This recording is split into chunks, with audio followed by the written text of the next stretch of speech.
update tayo, everybody. Bukod sa update sa aking buhok, ayan, bagong hair color tayo, bagong tabas. Nasabi ni Dodong Philip sa akin, nagpagupit ka na naman. Shout out pala sa Hair Shop Salon sa may podium. Maraming salamat. Nagpa-protein treatment din tayo para ibalik yung mga nutrients na nawala.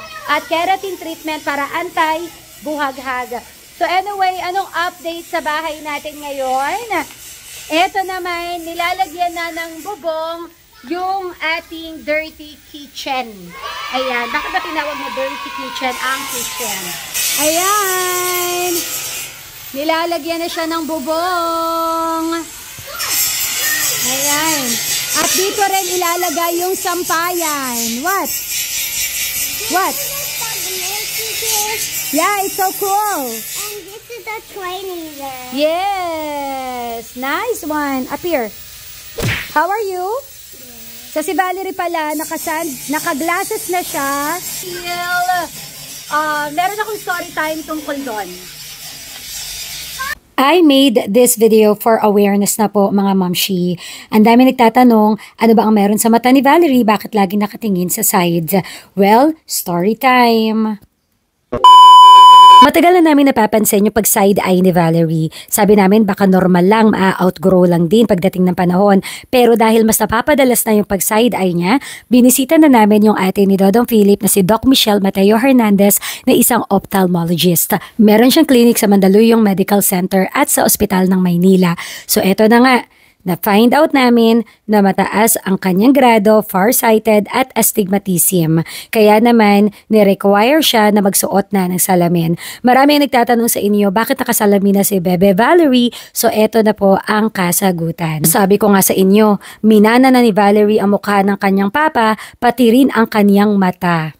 Yun totoo. So ginawa ko tong video na ito para po sa awareness natin mga mommy at daddy. Huwag nating ipagsawalang bahala kasi baka mamaya mahuli pa ang lahat. So mga 2 months siyang magsasalamin and then babalik uli kami for another check-up.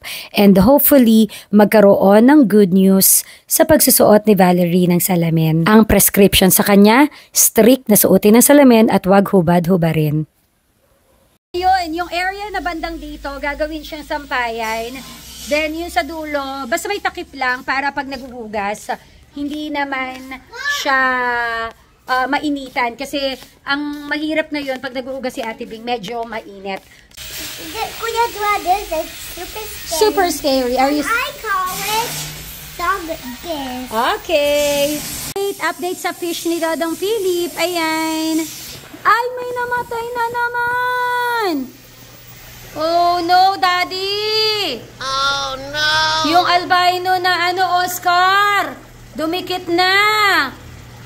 Yan yung fish ni Dodong Philip. Oh! So, meron uli siyang 2 arwana. Ayan yung kanyang arwana.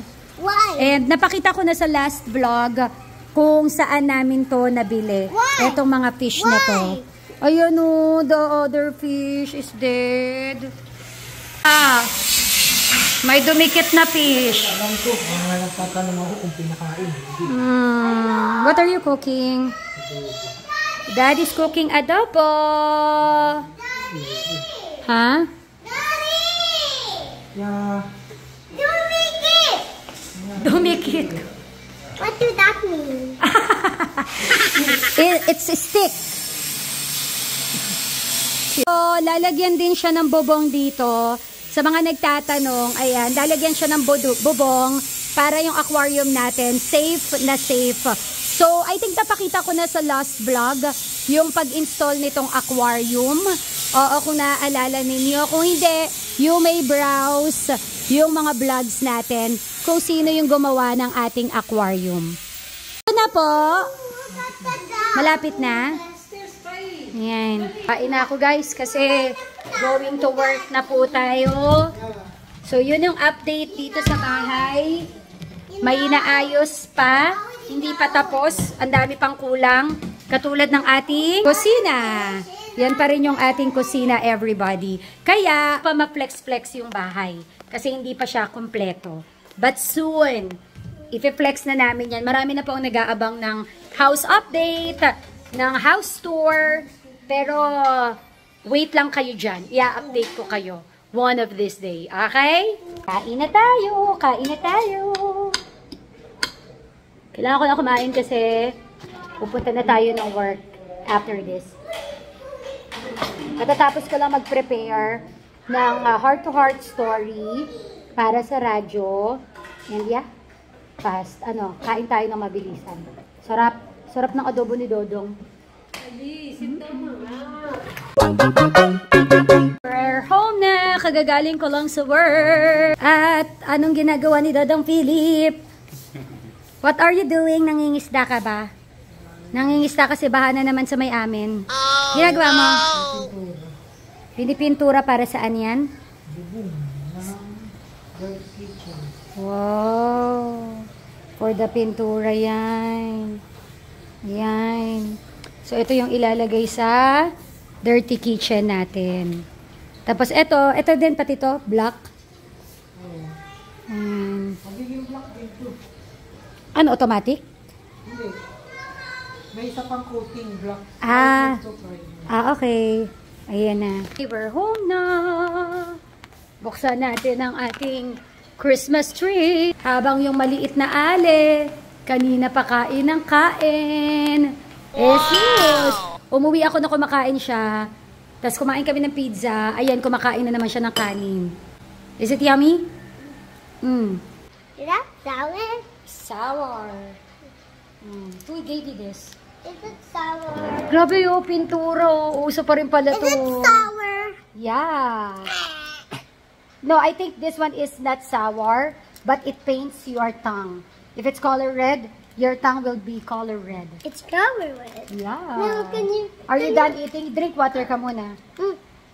Ayan. So anyway, rest muna tayo mga bebe ko. Ale, yung gumagawa pala ng bubong namin, si Kuya Lawrence. Kuya Lawrence, kaway-kaway. Yan. Mabilis siya gumawa, guys. Yan yung gumawa din sa bahay ni Mami Lucette. Siya yung isa sa gumawa ng office ni Mami Lucette. Ang daming renovation sa bahay ni Mami Lucette. So, siya yun. Finally, nahiram na namin siya. Kasi sa sobrang visit in demand niya, hindi namin siya mahiram-hiram. So, ayan. Kaya nung nabakante siya, agad-agad. Go! Gawin na natin yung bubong. Ang bilis niya gumawa po. It's not sour, it's just pintura and it will color your tongue. Ayan. It's a bubble gum, don't swallow it. See? You got your tongue again. Again. Tongue out. See? Siya. Work na muna ako, guys. Wait! Wow! Tapos na di Daddy Dodong Philip. One coat lang yan? May kabilang side pa. Talikuran. Oh. Di ba tatakpan yan ng ano? Yung para pang ceiling? Pero ang kalawang kahit may takip ka ng kisa rin. Kailangan talaga ginaganyan. Ayan, natapos niya ng mga kaibigan. Natapos ko lang mag-edit ng video. Nag-upload na ako sa Reels. Ayan, inaantay ko na lang yung mga dog kasi pinag-groom ni Kuya Saki. Naglambing ako na baka pwedeng ipag-groom niya yung mga aso, lalo na si Cutie. Story time maya-maya. Wait lang. Nakahiga pa rin ako mga kaibigan kasi nag-edit pa rin tayo ng vlog. Meron ako na-edit para sa Reels. Ang problema, hindi ako makapag-voice over kasi sira po ang aking mikropono. Mabango si Tommy. Ay! Bagong trim ang kanyang po. Tommy is here. Bagong trim ang mga paa. Hello, how are you? How are you? Mabango daw, sabi ni Daddy. Asa na si Cutie? Kuya Zaki ang nagpa-groom sa ating mga babies. Aba, nilagyan ng style yung ulo. Poodle daw. Poodle na siya ngayon. Let me see.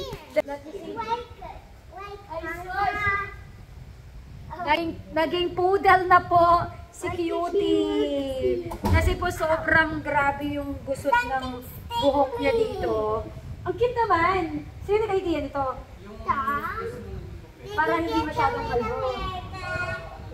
Ay, ang ganda-ganda mo naman. At eto naman, gigil na naman. Kanina sa mga may ginagawa sa likod. Kasi amoy na naman niya si Cutie. Ayan, eto naman. Bilang maganda. Get the clothes of Cutie, dali. Get the clothes. I don't know with Ate Bing. Oh no! Nakita si Cutie. Huy! Baka pagkamalan niya hotdog. Alam mo, pagka natitrim itong si Cutie, ganyan siya. Eto, hindi na namin siya pinag-groom ng sobra. Parang pinabawasan lang namin yun sa paa para makatakbo ng maluwag. Kasi maganda yung buhok ni Tommy compared kay Cutie. I don't know with Ate B, you ask Ate B. Ayan. Kaya konting trim lang siya. Ayan. Kasi pogi pa rin naman siya. Pero eto talaga. Oh, ayan oh. amoy na naman ni Tommy. Kaya yung tutoy ni Tommy lumalabas. Mana sa pinagmanahan.